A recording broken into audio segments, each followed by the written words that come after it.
Saudara-saudari yang terkasih, kita jumpa lagi dalam Pelita Hati di Harian Channel hari ini, Jumat 26 Juni 2026, Pekan Biasa yang ke-12. Bersama saya Romo Thomas Suratno, SC, dari komunitas SC Teluk Betung, Bandar Lampung, mendengar dan merenungkan Sabda Tuhan, yakni firman Tuhan yang tersurat dalam Injil Matius, bab atau pasal 8, ayat 1 sampai dengan ayat 4.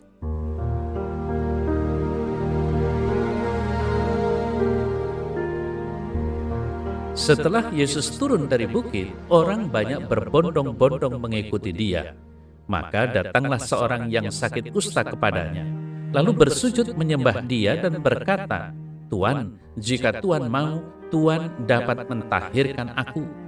Lalu Yesus mengulurkan tangannya, menjamah orang itu dan berkata, "Aku mau, jadilah engkau tahir."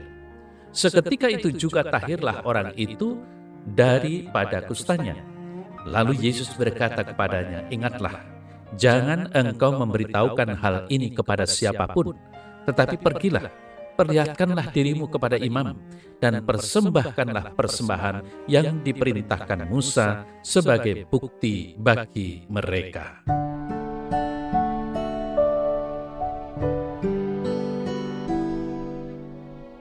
Saudara-saudari yang terkasih, di samping 10 perintah Allah, juga ada hukum-hukum yang mengatur kehidupan sehari-hari, termasuk peraturan tentang kesucian ritual.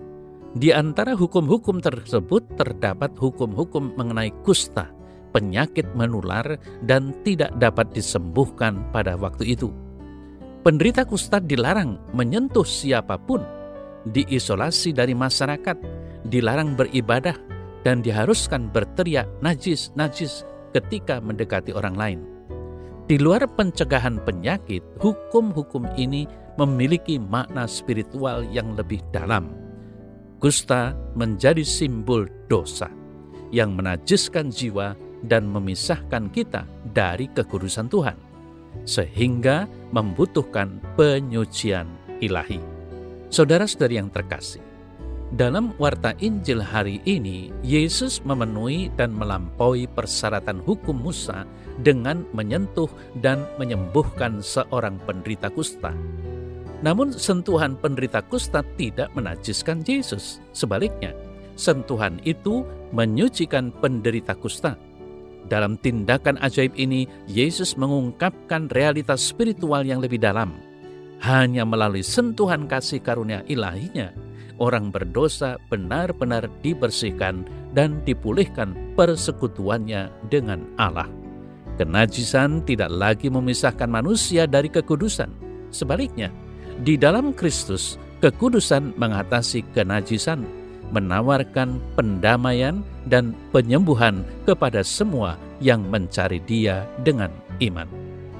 Saudara-saudari yang terkasih, adegan ini terjadi segera setelah Yesus menyelesaikan khotbahnya di bukit dan turun dari gunung.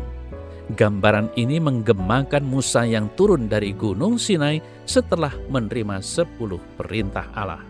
Namun, sementara Musa membawa hukum yang tertulis di atas batu, Yesus, Musa baru dan lebih besar, turun bukan hanya sebagai pemberi hukum, tetapi sebagai perwujudan perjanjian baru itu sendiri. Di dalam Dia, hukum tidak hanya diajarkan, tetapi juga digenapi dan disempurnakan. Sementara hukum Musa menetapkan pemisahan ritual dari kenajisan, Kristus sekarang mendekati orang yang najis, mengulurkan belas kasih ilahi yang satu-satunya dapat sepenuhnya memulihkan dan menguduskan. Saudara-saudari yang terkasih, penderita kusta tersebut menjadi teladan sempurna tentang bagaimana kita seharusnya mendekati Yesus dan hukum kasih karunia yang baru. Ia hanya menyatakan imannya kepada siapa Yesus dan apa yang dapat ia lakukan. "Tuhan, jika Engkau menghendaki, Engkau dapat menyucikan aku." Dengan menyebut Yesus sebagai Tuhan, penderita kusta tersebut mengakui otoritas ilahinya, mengenalinya bukan hanya sebagai pelaku mukjizat, tetapi sebagai pribadi yang berkuasa atas penyakit, kenajisan, dan seluruh ciptaan. Lebih jauh lagi, penderita kusta tersebut menunjukkan bukan hanya percaya pada kuasa Yesus, tetapi juga penyerahan diri kepada kehendak ilahinya. Ia tidak berani menentukan hasilnya, tetapi sepenuhnya menyerahkan diri kepada belas kasih Tuhan. Saudara saya yang terkasih, terlalu sering kita mendekati Tuhan dengan daftar keinginan rohani, memperlakukan doa sebagai sarana untuk mengamankan keinginan kita daripada menyelaraskan diri dengan kehendak-Nya. Seperti penderita kusta tadi, kita harus mengubah doa permohonan yang berpusat pada diri sendiri menjadi tindakan iman dan kepercayaan. Pertama, kita mengakui kedaulatan Tuhan, bahwa Dia sendirilah Tuhan yang Maha Kuasa, mampu menyembuhkan setiap luka dan mengampuni setiap dosa. Lalu yang kedua, kita menyerahkan diri sepenuhnya kepada kehendak-Nya, percaya bahwa Dia mengetahui dan menginginkan apa yang terbaik bagi kita. Betapa indahnya berdoa, Tuhan, jika Engkau menghendaki, atau Tuhan, seperti yang Engkau kehendaki. Doa yang mencerminkan permohonan yang baru saja diajarkan Yesus di gunung, kehendak-Mu terlaksana. Saudara-saudari yang terkasih, marilah kita renungkan tentang penderita kusta yang rendah hati ini dan teladan yang diberikannya untuk doa yang sempurna. Kita tidak perlu meyakinkan Tuhan untuk menolong kita. Dia jauh lebih menginginkannya daripada kita. Ingatlah kembali bagian-bagian dalam hidup kita yang, seperti kusta di masa lalu, memisahkan kita dari Tuhan dan gereja-Nya, membuat kita membutuhkan rahmat penyembuhannya. Serahkan luka-luka kita kepada Tuhan dengan kerendahan hati dan kepercayaan. Letakkanlah di dalam belas kasihan-Nya. Carilah Dia dalam doa dan terutama dalam sakramen rekonsiliasi atau sakramen tobat. Dan seperti penderita kusta itu, kita pun akan mendengar Dia berkata, "Aku akan melakukannya, jadilah bersih."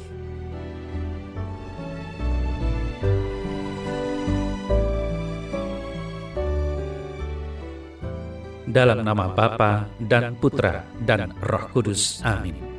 Ya Tuhan yang Maha Pengasih, Engkau menginginkan penyucianku jauh lebih daripada aku sendiri, dan hanya Engkau yang dapat mewujudkannya.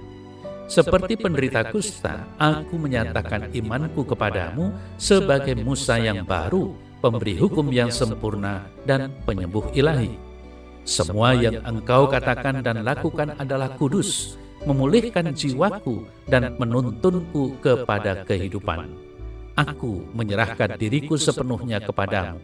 Luka-lukaku, dosa-dosaku, kelemahan-kelemahanku, biarlah kehendak-Mu saja yang terlaksana dalam diriku ya Tuhan.